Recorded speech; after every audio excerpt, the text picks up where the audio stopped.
Good evening everyone. बेटा हम लोग प्रिंसिपल ऑफ रिवर्सिबिलिटी कर चुके हैं। इलेक्ट्रॉन डिस्प्लेसमेंट छोटा सा प्रूफ है, कर दे रहा है, रिजल्ट याद रखोगे तो ठीक रहेगा। देखो हम इसमें ऐसे, इसका कंसेप्ट ये है कि एक ग्लास स्लैब है, इस ग्लास स्लैब का अपना कुछ थिकनेस होगा, ग्लास स्लैब का थिकनेस है ये, T is the thickness of glass slab. एक लाइट रे इसके ऊपर पड़ती है, इंसिडेंट रे है, ये इसका नॉर्मल हो जाएगा। एंगल ऑफ इंसिडेंस को I1 ले लें, लाइट रे का रिफ्रैक्शन होगा, ये एंगल ऑफ रिफ्रैक्शन R1 हो गया। इसका फर्दर एक रिफ्रैक्शन यहां पर होगा। ऑल्टरनेट एंगल के कंसेप्ट से देखें तो बेटा ये एंगल अगर R1 है तो ये एंगल जो होगा ये R1 के बराबर ही रहेगा। और जब लाइट रे यहां से निकलेगी तो ये देखा एमर्जेंट रे becomes parallel to incident ray. यहां पर हम इसे इंसिडेंट रे कहते हैं, ये रिफ्रैक्टेड रे है और ये एमर्जेंट रे है, तो आप इसको एमर्जेंट रे लिख सकते हैं। इसका रिफ्रैक्टिव इंडेक्स म्यू ले लेते हैं, यहां पर आया, दिस पॉइंट इज बी, आप इसको सी। तो स्नेल्स लॉ एक बार यहां पर लगाते हैं, एक बार यहां पर लगा। बाय स्नेल्स लॉ फर्स्ट लगा रहे हैं एट ए। स्नेल्स लॉ का एक ये तरीका आप लगाओ तो ये सबसे बेस्ट रहेगा। पहले इस मीडियम का रिफ्रैक्टिव इंडेक्स जो कि 1 है क्योंकि एयर है या वैक्यूम है, इनटू साइन ऑफ एंगल लिखें। जैसे हमने फर्स्ट मीडियम लिया, इसका रिफ्रैक्टिव इंडेक्स 1 है, sign of angle sine I1 है। फिर आ जाइए सेकेंड मीडियम में, इसका रिफ्रैक्टिव इंडेक्स म्यू है और फिर साइन ऑफ एंगल इसको R1 ये लिख लो। इससे हमें बड़ी आसानी रहती है, गलतियां नहीं होती। तो यहां से देखें तो आ जाएगा sine I1 upon sine R1 equal to mu, equation 1 आया। अब स्नेल्स लॉ बी पॉइंट पे लगाएंगे। ध्यान रखना यहां पर भी एयर है, इसका भी म्यू 1 है because it is also air. At B हम स्नेल्स लॉ अगर अप्लाई करेंगे तो फिर आएगा, देखिएगा साइन R1 मतलब ये साइन ऑफ R1 और इस मीडियम का रिफ्रैक्टिव इंडेक्स म्यू है is equal to sine I2, emergent जो एंगल ऑफ एमर्जेंस है इसको हमने I2 से लिखा है, इनटू रिफ्रैक्टिव इंडेक्स इज 1। तो यहां से देखें तो sine R1 upon sine I2 is equal to 1 by mu आ जाता है, इक्वेशन 2 हो गया। दोनों को मल्टीप्लाई करते हैं, multiply 1 and 2, so sin I1 upon sine R1, 1 equation है, देखो ये sine I1 upon sine R1 into ये sine R1 upon sine I2 is equal to mu into 1 upon mu, ये कैंसिल हुआ। इसमें R1 का जो साइन है कैंसिल होगा, तो यहां आएगा sine I1 upon sine I2 equal to 1। देख सकते हैं आप बेटा sign I1 equal to sine I2 आया। इसका मतलब एंगल ऑफ इंसिडेंस I1 और एंगल ऑफ इमरजेंस I2 दोनों सेम होते हैं। कंडीशन है छोटी सी, वो क्या है बेटा, ये जो पहला सरफेस है ये और ये जो दूसरा सरफेस, ये दोनों एक दूसरे के पैरेलल होने चाहिए। तो ये सरफेस पैरेलल होने चाहिए और ये जो फर्स्ट मीडियम जिसमें इंसिडेंट रे आती है और जिस मीडियम में इमरजेंट रे निकलती है दोनों सेम होने चाहिए। देखो ये एयर है, ये एयर है, ये फेस पैरेलल है, तो two faces must be parallel and in which incident ray is there and the emergent ray is there, both the medium should be same, correct? तो एंगल ऑफ इंसिडेंस और angle of emergence same होता है, correct? तो आप इसे concept की तरह लेकर के चल सकते हैं। हमारा मेन पर्पस है लेटरल डिस्प्लेसमेंट पता करना। देखो इंसिडेंट रे को जाना इस रास्ते पे था, लेकिन 2 रिफ्रैक्शन करने के बाद वो जा रही इस रास्ते पे, तो ये जो इसमें ये भटकाव हो गया है, देखो ये लेटरल शिफ्ट है, इसे लेटरल शिफ्ट या लेटरल डिस्प्लेसमेंट कहते हैं। तो हमें करना क्या है, ये फाइंड आउट करना है। इसके लिए आप ऐसे करो, यहां से परपेंडिकुलर ड्रॉप करो बी से और इसे BG ले लो, तो अगर ये D है तो ऑब्वियसली बात ये D है। हमें ये पता करना है, ये ड्रॉप परपेंडिकुलर BG, और आप देखिएगा if you want to get D तो यहां पे जरा देखो ये एंगल R1 है और ये एंगल कितना हो जाएगा, I1 माइनस R1 हो जाएगा बेटा। क्यों? क्योंकि ये पूरा एंगल अगर I1 है तो बेटा ये पूरा एंगल I1 के बराबर होगा। I1 में से R1 को सब्ट्रैक्ट करेंगे तो I1 माइनस R1 आएगा, तो ये I1 माइनस R1 आएगा। गौर से देखें, ये एंगल हमें पता है I1 माइनस R1, तो फिलहाल तो पहले हम लगा रहे हैं sine I1 minus R1 equal to perpendicular upon hypotenuse बेटा AB आए इन ट्रायंगल ABG, ये बेटा ABG sine I1 minus R1 equal to D perpendicular upon AB। Purpose है D फाइंड आउट करना, AB sine I1 minus R1, ये equation आप X1 लिखें। अब हम इस AB को हटा के A_N2 को इंट्रोड्यूस करना चाहते हैं, because A_N2 is the thickness of the glass, glass की जो थिकनेस है उसके बराबर है। इसके लिए हम ये करेंगे, इन ट्रायंगल A_N2B, हम इस ट्रायंगल में आ रहे हैं A_N2B। देखो बेटा cos R1, ये cos R1 होता है बेस अपॉन हाइपोटेन्यूज, तो ये आ जाएगा cos R1 equal to base is बेटे A_N2 अपॉन AB। A_N2 जो होगा दैट इज एक्चुअली T, ये T के बराबर है। Therefore AB equal to T upon cos R1 आएगा, putting this value in equation X1। Therefore equation X1 can be written as lateral shift D, ये जो D है यहां पर देखो, AB की जगह अगर आप लिखते हैं T sign I1 minus R1 आता है अपॉन cos R1, राइट। तो आप ऐसे याद रख लें, हालांकि इन जनरल अगर लिखना चाहें, जैसे इसे मैं इक्वेशन 2 स्टार डाल ले रहा हूं, अगर आपको लगे कि सर एंगल ऑफ इंसिडेंस को हम I ले लें, एंगल ऑफ रिफ्रैक्शन को सिर्फ R ले लें, तो इसे I माइनस R कर लेना। हम उन सिंबल्स पे नहीं जा रहे। T depends upon what, thickness T of the glass slab. अगर थिकनेस बढ़ा दो ये शिफ्ट बढ़ जाएगा। दूसरा I1 पर यानी एंगल ऑफ इंसिडेंस, ये एंगल बढ़ा दो यानी लाइट रे को थोड़ा और टिल्ट करके ऐसे गिरा दो, ये बेटा बढ़ जाएगा। तो I1 पे डिपेंड करता है। तीसरा R1 पे भी डिपेंड करता है, और तो पता है बेटा एंगल ऑफ रिफ्रैक्शन हमेशा म्यू पे डिपेंड करता है, मतलब ये कितना एंगल ऑफ रिफ्रैक्शन होगा ये म्यू पे डिपेंड करता है। इसका मतलब मीडियम के मटेरियल पे भी डिपेंड करता है, उसके रिफ्रैक्टिव इंडेक्स पे भी डिपेंड करता है, राइट। तो यहां क्या लिखोगे, D डिपेंड्स अपॉन, ये याद रखिएगा बेटा, रीजनिंग का क्वेश्चन यहां बन सकता है। Depends upon number 1 thickness T of the glass slab, angle of incidence I1, and third is refractive index mu, जो कि इनडायरेक्टली यहां आ रहा है। R का मतलब या R1 का मतलब refractive index mu.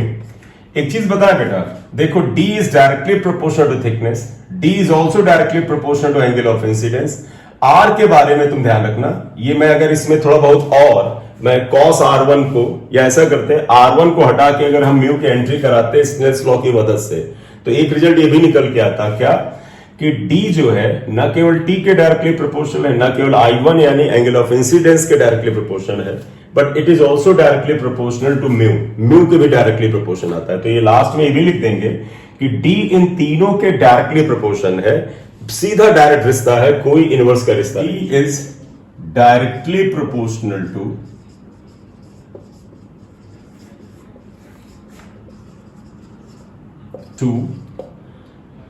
I1 mu and T, तीनों के डायरेक्टली प्रोपोर्शनल। हेडिंग दीजिएगा apparent depth and real depth. Apparent depth और रियल डेप्थ का कंसेप्ट ये बेटा कि आप जो ध्यान रखो, अगर एक गहरे पानी में आप कोई चीज फेंक दो तो तुम अगर देखो तो लगता है कि वो उतना ज्यादा गहराई पे नहीं है जितना हमें लगता है। आप एक बाल्टी लें, उसमें पानी रखें, तो अगर आप उसमें कॉइन डाल दें तो आप कॉइन जो उसके बॉटम पर जाएगा आपको लगेगा यार उतना दूर नहीं लग रहा है। क्यों? क्योंकि जो चीज जितनी गहरी होती है, जिस ऑब्जेक्ट की जो डेप्थ होती है असली, किसी ट्रांसपेरेंट मीडियम के थ्रू देखा जाए तो हमें थोड़ा नजदीक नजर आता है, और कुछ केसेस में दूर नजर आता है अगर वो रेयर मीडियम में रखा हुआ हो और हम उसे डेंसर से देख रहे हो।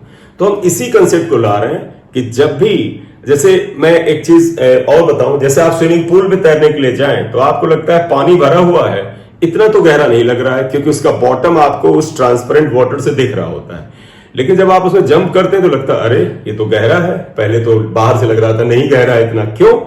कि उसकी रियल डेप्थ ज्यादा है बेटा, लेकिन पानी के थ्रू देखने पर वो हमें कम गहरा दिखता है। इसी कंसेप्ट को यहां पर डिस्कस करना है। तो इसमें पहला जो पार्ट आएगा वो आएगा when object is in denser medium viewed from the rarer medium। ये अगर आप मानते हैं कि ये पानी है मान ले, और सिर्फ पानी ही नहीं बेटा, डेंसर मीडियम ग्लास भी हो सकता है, हर जगह वो नियम लगेगा जो यहां आ रहा है, बस मीडियम डेंसर होना चाहिए। अगर ऑब्जेक्ट यहां पर है, यानी आपने पानी में कॉइन या कोई ऑब्जेक्ट डाल दिया, वो यहां पर है, आप यहां से देखते हो बाहर से, देखो ये डेंसर मीडियम है, इसका रिफ्रैक्टिव इंडेक्स म्यू है, और इधर एरर मीडियम है, और आप इधर से देख रहे हैं। अब दो रेज बनाइए, एक रे बनाइए कि ये गई और ऐसे निकल गई। क्यों? क्योंकि जो लाइट रे नॉर्मली पड़ती है बेटा वो अनडिविएटेड सीधे निकल जाती है, ये चली गई। एक लाइट रे आप दिखा दीजिए, इधर गई ऐसे, ये देखिए ये इस तरफ। तो पता है जब लाइट रे डेंसर से रेयर मीडियम जाती है तो away from the normal, normal से देखो जाना ये था, हल्का सा अवे चली जाती। अगर इस लाइट रे को हम आगे बढ़ाएं तो इन दोनों की कहीं मुलाकात नहीं होगी, लेकिन अगर हम बैकवर्ड प्रोड्यूस करें, they appear to come from, ये लगता है आई से आ रही है। इसकी इमेज यहां बनी, इसे गहराई टी थी, टी वॉज द डेप्थ। ये ए लिख लीजिएगा, ये बी लिख लीजिएगा, यहां देखिएगा ये एंगल ऑफ इंसिडेंस आई है, ये एंगल ऑफ रिफ्रैक्शन आर। पहले हम यहीं पर स्नेल्स लॉ लगाते हैं, और एक पहले ये या तो एक बात कर लें कि देखो रियल डेप्थ टी है, एपरेंट डेप्थ जो है वो आई पर आ गया, यानी रियल डेप्थ है बेटा ओ ए और एपरेंट डेप्थ है I A. By Snell's law at B, तो साइन आई ये हुआ, इस मीडियम का रिफ्रैक्टिव इंडेक्स म्यू हुआ इनटू म्यू, ये साइन आर हुआ, और ये रेयर मीडियम हमने एयर माना 1।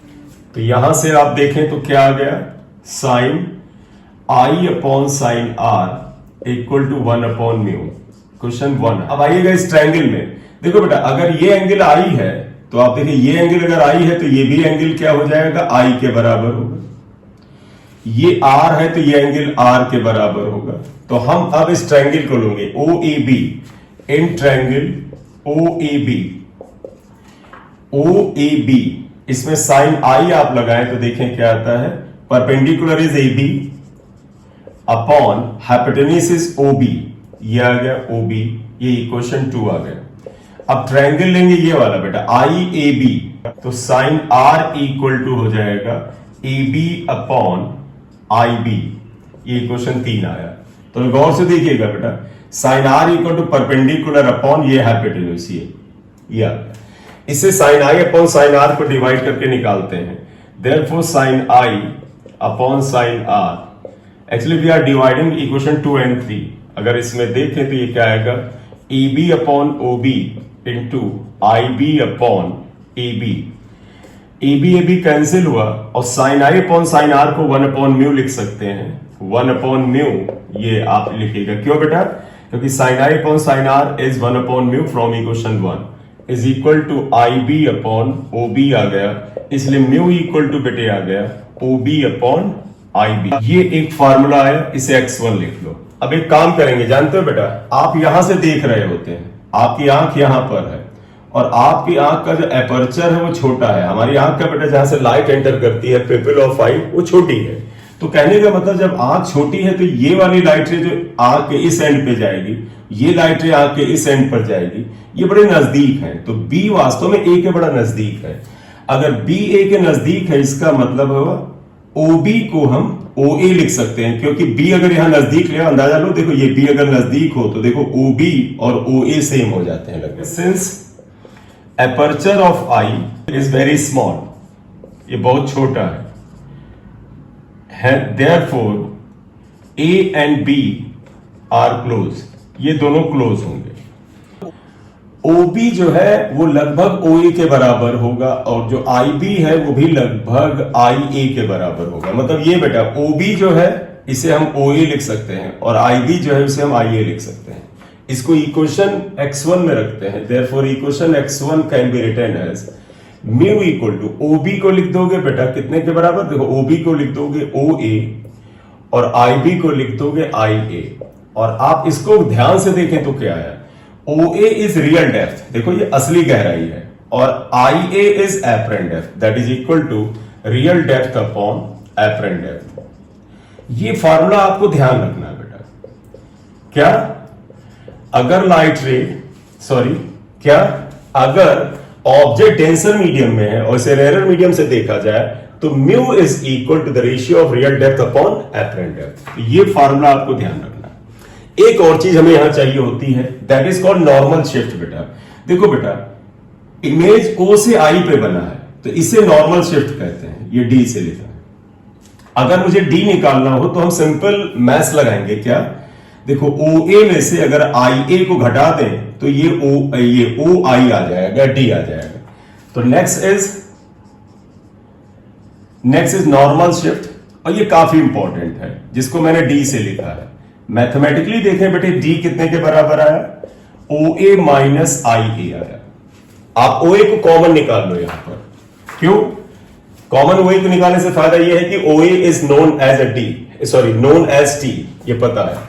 तो आप OA को कॉमन निकाल लें, that will be equal to 1 minus IA upon OA आया। देखो OA को हम T लिख सकते हैं, तो नॉर्मल शिफ्ट जो D आया that is equal to OA is T 1 minus, गौर से देखें OA अपॉन IA म्यू है, तो IA अपॉन OA क्या हो जाएगा, 1 अपॉन म्यू। तो नॉर्मल शिफ्ट का ये फार्मूला तो दिमाग में ही रख लो, ये काफी इंपॉर्टेंट है। नॉर्मल शिफ्ट का, नॉर्मल डिस्प्लेसमेंट का ये फार्मूला इंपॉर्टेंट।